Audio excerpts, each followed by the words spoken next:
There's still a lot of fire at the area when we got there. The aircraft itself was burning, and I could see the fire as soon as we lifted off here at the helipad. I could see the fire out there. The fiery wreckage of the DC-3 is spread across a pasture in Bowie County, about a mile from the southeastern edge of DeKalb. Nelson, 5 band members, 2 pilots, and a passenger were headed for Dallas for a New Year's Eve concert.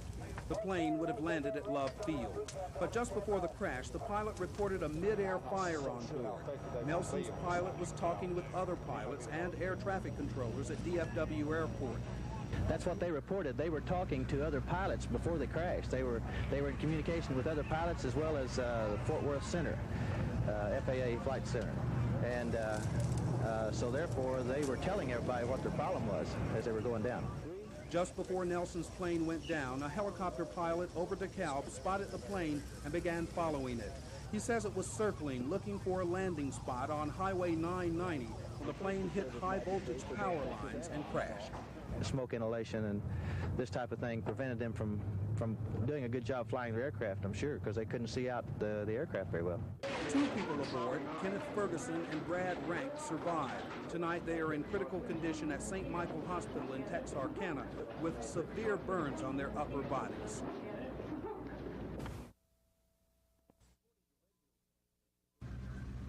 According to radio transmissions overheard by another flyer, a choking pilot in a smoke-filled cockpit was frantically searching for a landing strip when his DC-3 thumped into a cow pasture in DeKalb. There was no shortage of prompt firefighters who wished they could have been lifesavers. A lot of fire over the pasture with the plane burning real bad. Yeah, was there any chance to get him out of there? No chance at all. And there was no shortage of witnesses. Farmer L.B. Barrett was among the first on the scene. He found the pilot and co-pilot alive. He didn't crash in there. It just slammed in between those trees and looked like it broke limb. But the time we got out there, and this guy just staggered out of the plane. One of the men is in fair condition tonight. The other is listed as critical with burns over much of his body. The plane first severed these power lines, then hit 2 utility poles before bouncing into the pasture just on the other side of the road, barely missing 3 houses. There was no shortage of prayer last night in DeKalb either. The only reason we're here is the Lord wanted us to be, because I mean, all I could see in the window was landing gear. When I seen he was going to hit, I thought he was going to hit this house, and I was standing right in front of it. I went that way. Today, investigators looked for clues to the crash, but pointed out that much of the evidence may have been destroyed by the intense heat of the burning plane. How did Rick Nelson, his girlfriend, and band members die? Why were they not found in their seats? All the bodies were found in the forward position of the aircraft. We're beginning to put together a puzzle with only a few pieces, and we'll make the assessment when we have all the pieces of the puzzle, not when we have 1 or 2. National Transportation Safety Board Chairman Jim Burnett says it could take months to find out what caused this crash, just hours before the end of a year that was the deadliest in aviation history. Jim Douglas, Channel 5 News Tonight, DeKalb.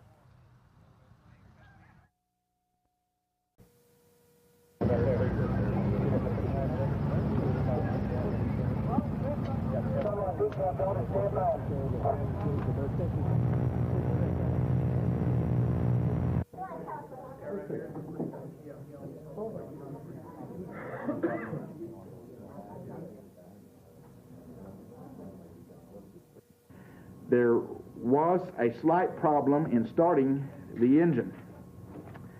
They made about a 15-minute attempt to start the left engine after they had started the right engine. They determined that they had a clogged primer line. They then shut down the right engine and started work. Took about an hour from about 11 o'clock till noon to unclog the primer line in the left engine.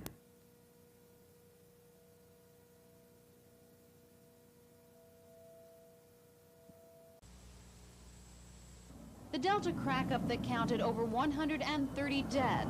A mid-air collision 10 days later that killed 3 east of Dallas. A fatal 2-plane crash near Redbird Airport.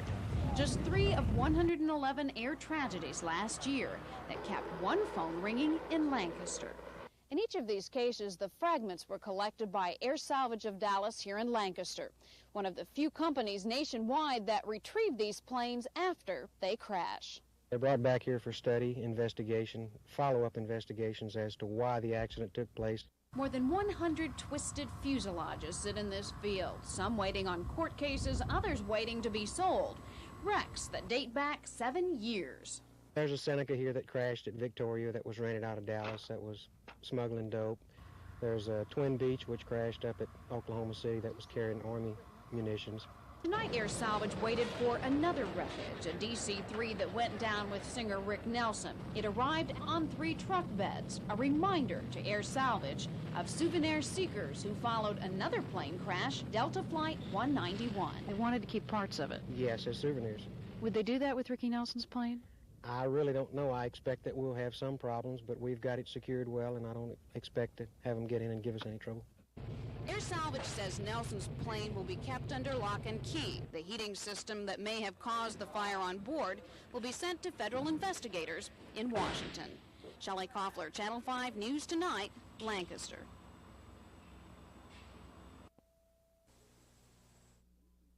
It's been 2 weeks since Nelson's DC-3 caught fire and crashed near DeKalb in northeast Texas. Since then, federal investigators have been trying to determine what caused the fire. Autopsies performed on Nelson's body and the 6 other victims showed they were killed not by the impact of the crash, but by smoke inhalation and thermal burns. The pilot and co-pilot, the only survivors, have told investigators the fire started in the passenger cabin. Sources say officials are looking into the possibility that a form of cocaine use called freebasing caused the plane crash. Freebasing requires the user to mix cocaine with ether, a highly flammable liquid that burns and evaporates quickly. After the chemicals evaporate, the freebase, or pure cocaine, is smoked in a glass pipe held over a flame, usually a match or cigarette lighter.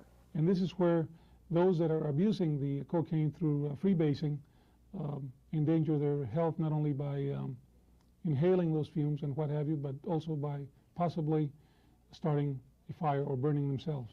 A source close to the Nelson investigation today confirmed that an initial report indicates Nelson's body contained a measurable level of unmetabolized cocaine. That means the drug had not been absorbed into the system at the time of death. Federal drug agents say freebasing is popular among cocaine users because it eliminates all impurities from the drug, producing a powerful high. The Dallas Medical Examiner's Office, which is conducting toxicology tests on the fire victims, today released a statement that said lab studies are not complete. The ME's office refused comment on reports that Nelson was using cocaine, a lifestyle in conflict with the singer's clean-cut, all-American image. Cindy Kirkendall, Channel 5 News.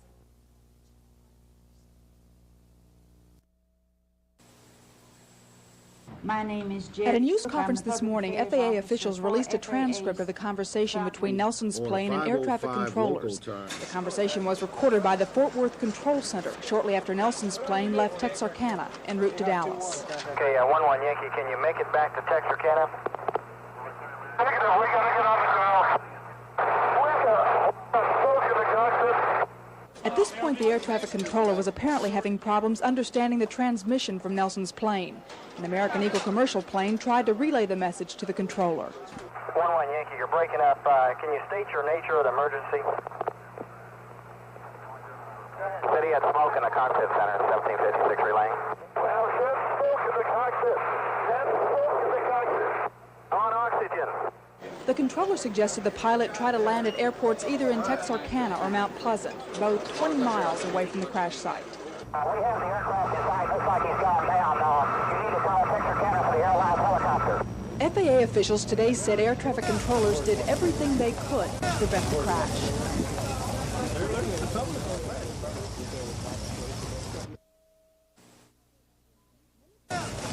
Minutes before Nelson's DC-3 crashed, air traffic controllers were in contact with the plane. The conversation recorded shortly after the plane left Texarkana en route to Dallas. Okay, 1-1 Yankee, can you make it back to Texarkana? We gotta get off the ground.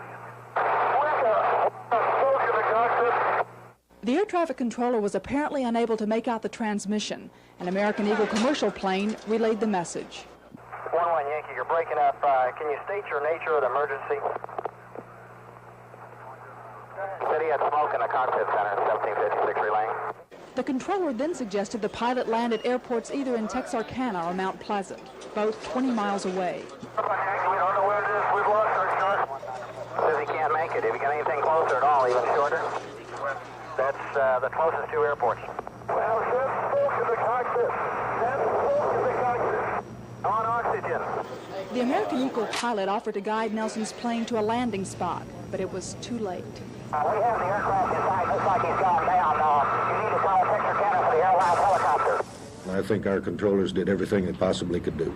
FAA officials today said air traffic controllers handled the distress call properly, including a 20-second time lapse between the first call for help and the controller's response. At that time, we didn't know what the type of emergency was, exactly what his problem was, and I think that's the natural time where the controllers try to assess the situation. Reporters also question why Nelson's plane wasn't told to land at a smaller private airport, less than 3 miles from the crash site. We're not sure of their condition. With an aircraft the size of a DC-3, you don't know whether that would be a help or a hindrance. The cause of the crash is still under investigation tonight by the National Transportation Safety Board. Cindy Kuykendall, Channel 5 News, Fort Worth.